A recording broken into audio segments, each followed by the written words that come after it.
Alright, EA Ermor, turn 81. Hopefully going to be storming a throne fort successfully this turn. Dire Portent, always good news. Okay, this is Xibalba casting Well of Misery, which is not great. They're going to get a lot of death gems, but that said, Xibalba is one of the players that we don't actually currently share a border with, so could be worse. We're bringing in a lot of our same summons. One thing, we are bringing in another Troll King. This will probably be the last Troll King that we bring in, right? We have 3 of them now, so that should be enough high-level Earth casters. Probably going to be using the rest of our Earth gems for Mechanical Men, among other like construction. We found a magic site in Ancient Temple, very nice. This is an Astral Pearl. And then we found 2 magic sites in some of Agartha's land. So yeah, this is definitely useful. And as I suspected, like, yeah, these seemed a little too empty. So I think it's just, you know, they've exchanged hands many times and nobody's really had a chance to search them. And of course, we're still getting seduced. Looks like this is a loyal augur. Not that that's going to help him. Let's see if this is the fellow. So at least he's not the guy with the fire jar. Of course, this means we don't really have a communion anymore. Yeah, he's not going to be able to stop all this stuff. We will probably try to mind hunt that commander this turn. Let's take a look. What is the magic resistance that we're up against? I don't recall it being too high. Yeah, only 15.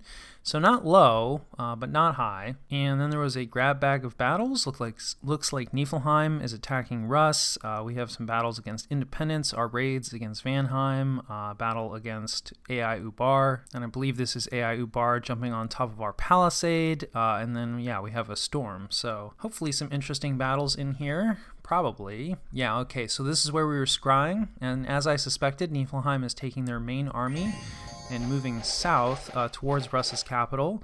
I think these are Vine Ogres that we stranded a while back with some of our assassinating. And of course, that's not going to be able to stop Niflheim's army.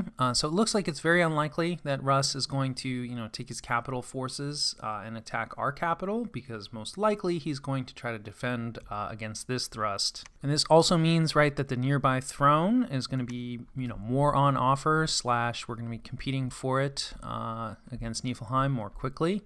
And then, yeah, this is no province defense here from Vanheim. And then we have another raid against Vanheim, but I'm not expecting a lot. I can see from the messages there actually isn't any PD on top of Abyssia at all. Yeah, just 1 PD here. So we can handle that, I think, with pretty much all of our raiding groups. And then there was another battle between Niflheim and Russ. Yeah, this is a fort bordering Satis, just a palisade. I don't think there's really going to be any kind of defense here. And so, like, yeah, he's got some elemental royalty support for these great eagles, possibly like just to move them around really quickly. But yeah, I don't. He's probably not expecting a lot of resistance there either, and I think he's probably correct. Russ is, I think, gathering their main stuff for the fight on their capital and for the fight on their other throne, or possibly like gatewaying out to mess with us. Not impossible. Yeah, so there's just 1 PD from Vanheim, so we should be able to handle that, no problem. Ooh. Yeah, right. This is why you gotta watch these sometimes.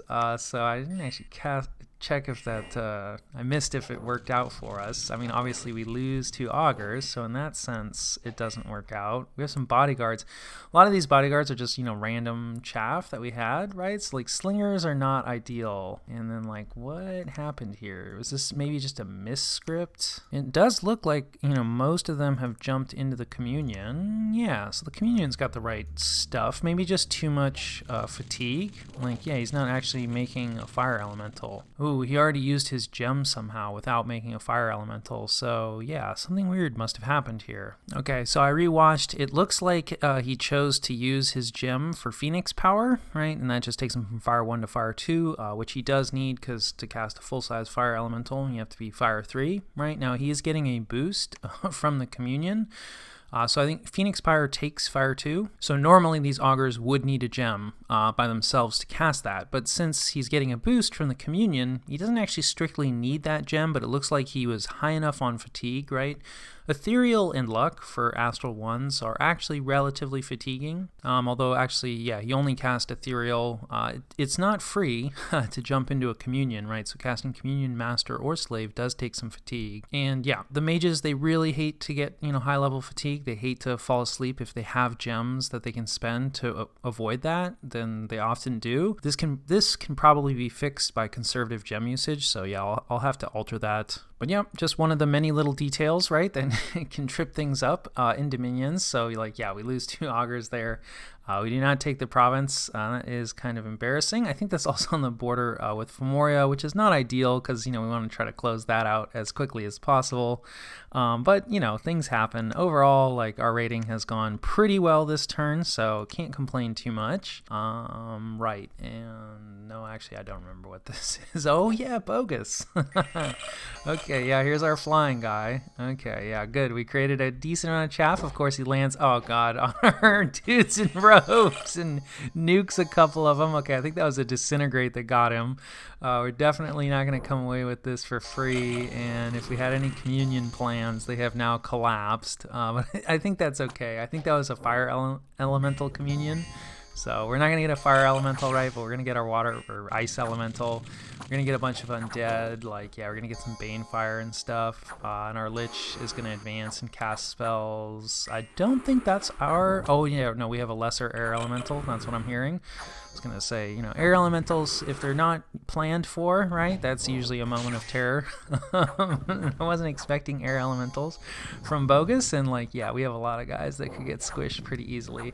So I think we're more or less in the clear. This guy can cast like Soul Slay, with his pearls, although it looks like, yeah, old age, it's a rough world to be a human, and it looks like he is not immune. So Bogus is also suffering from all the globals that are going on, and like, yeah, that works out for us decently well. So I think we lose, what, 2 augurs there? Yeah, and an augur elder. That's not ideal. But we do find a bunch of gear, right? Some of which is our own, but a lot of which is not. So overall, it worked out. I'm going to put that in the win column, definitely. And then let's see here. Yeah, AI Ubar, this province is probably, wow, it's going to have like, yeah, a bazillion PD as the AI gets infinite money. Actually, this might be their army. I'm not sure. Okay, it does trigger gem usage. That's unfortunate. We don't have like a ton of gems. Yeah. This is the downside too of like Wailing Winds against just like chaff armies like this. I mean, like, it's good. We win the battle, so in that sense, it's cool. But, the units don't die. They just run away. And we didn't, do any fancy retreat route cutting or anything like that. I also think we lose some fire snakes. Those ghouls? I don't know. They're not the normal ghouls. They're these guys. They are pretty nasty. They have 50% regeneration. You cannot ignore that. I think they have a second shape as well. Anyway, yeah, let's see.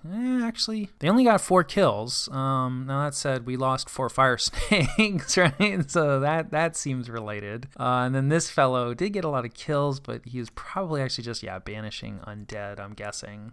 So, it's fine, but spending gems is rough. Although it does look like that was like their actual army, and, we do at least kill a mage, but yeah, right, we don't really kill too much. Hopefully they lose some stuff in the retreat. We're not too worried about the AI, but we also don't have a ton of gem reloads. So we could actually run into some trouble, depending on like how many, like, yeah, we're gonna have the computer is good at causing gem expenditure because they just recruit a lot of stuff. And this looks like a thug from the AI.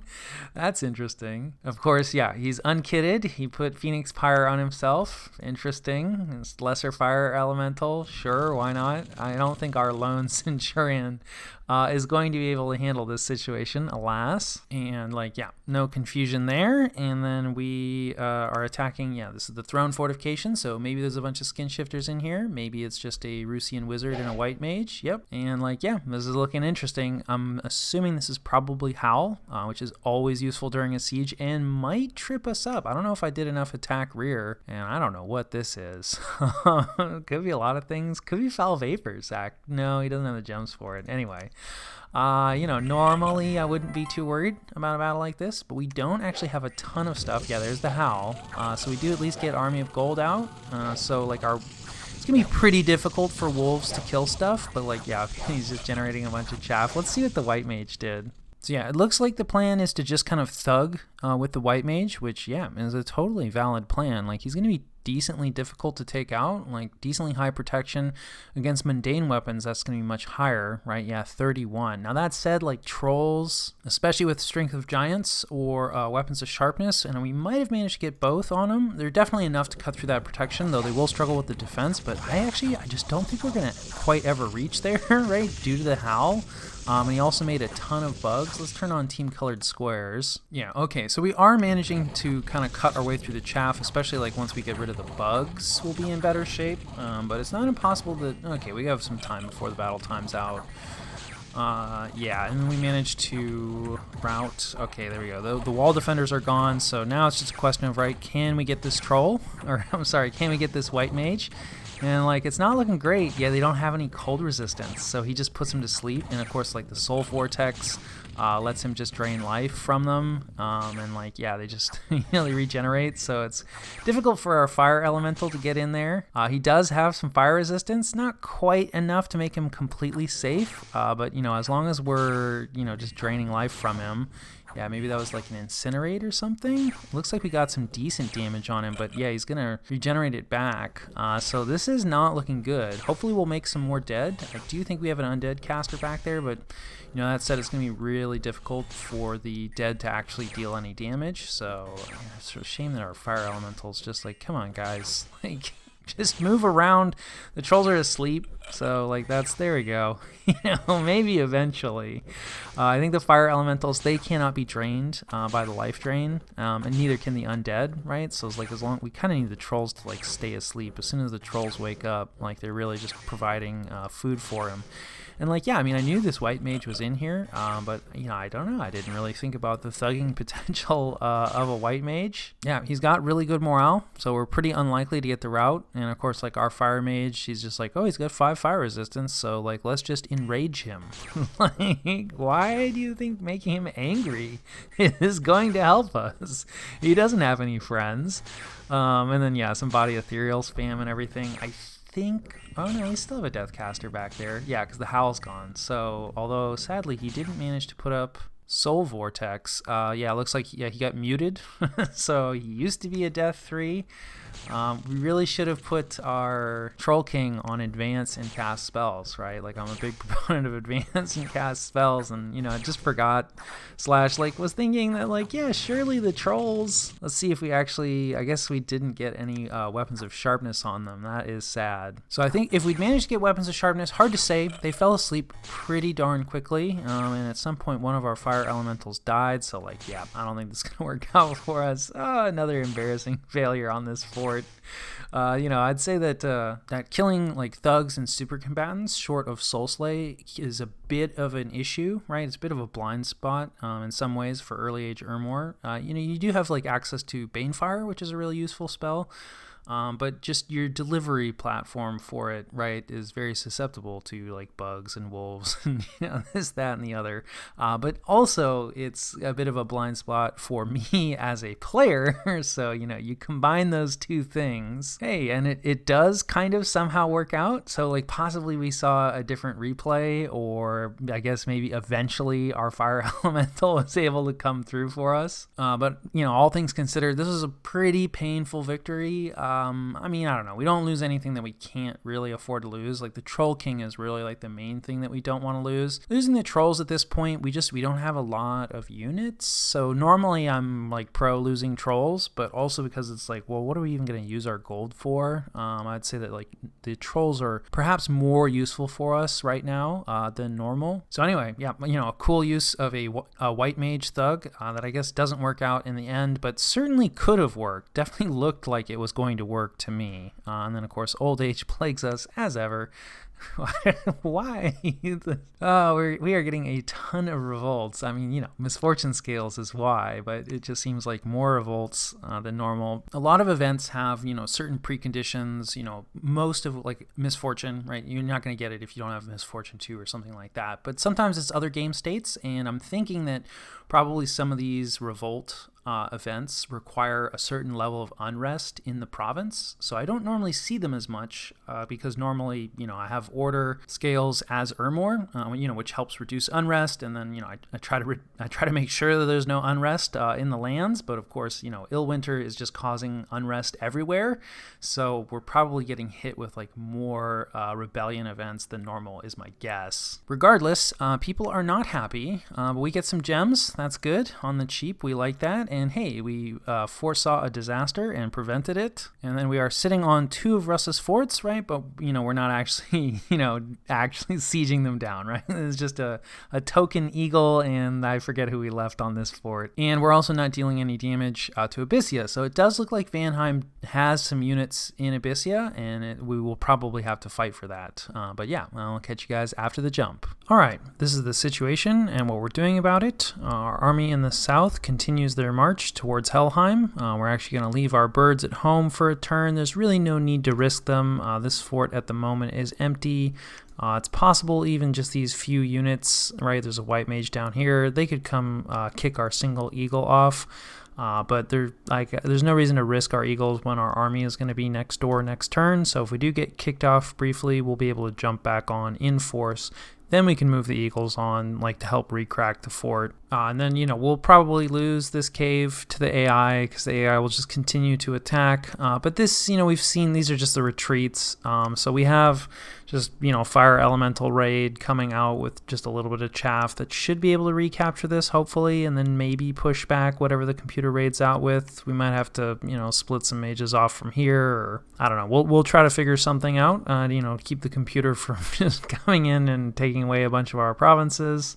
Speaking of fire elementals, we are sending an Augur Communion down here to capture this, and then we are breaking up the bogus crew, just the faster guys are moving over. We'll probably use some of them to defend the throne and or combine with this army, and then we'll probably park a few in Agartha because we do want to hold on to Agartha. We're also sending out an Augur Communion to deal with this revolt. It is going to take them a little while to get there, and they don't really have anywhere to go once they get there. So is the 1 nature gem a turn worth the loss in research?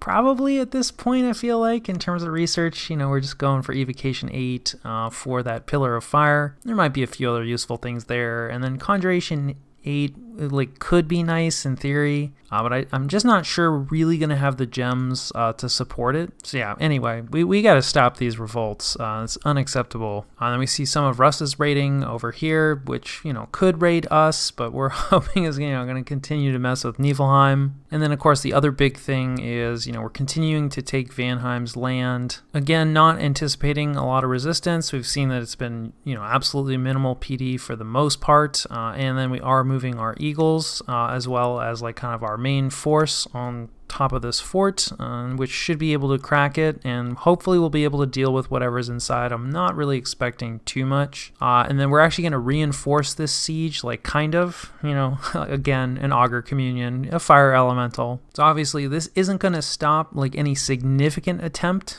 right, to knock us off of this throne. But he probably isn't going to be making a significant attempt to knock us off. There's a good chance that he'll send something pretty minimal.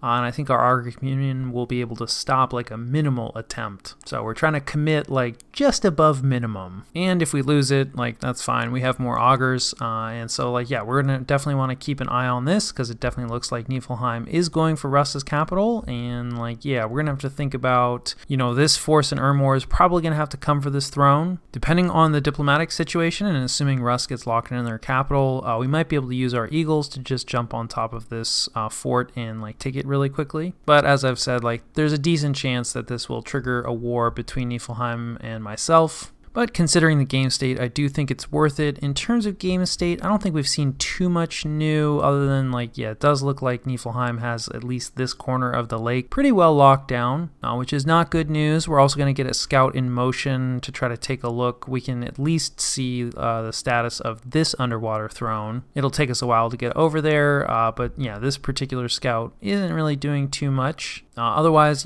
continuing to try to just get eyes next to throne provinces so we can can sort of start to get a count and, you know, see where the game state is in terms of a throne victory. And then recruitment wise, mostly augurs this turn. I think we have one augur elder, getting started, but we don't have full mage recruitment. Definitely cutting mages in a few places. We don't really have much in the way of troop recruitment. We are recruiting some of our equite, which is, you know, perhaps questionable, but we are pretty low on units, and, you know, while these guys are pretty susceptible to the nuke spells, they're, you know, some of the best units we can recruit with gold. And then we will probably be seeing a crack and storm of archocephaly, you know, in 1 or 2 turns from now. So yeah, I think that covers turn 81.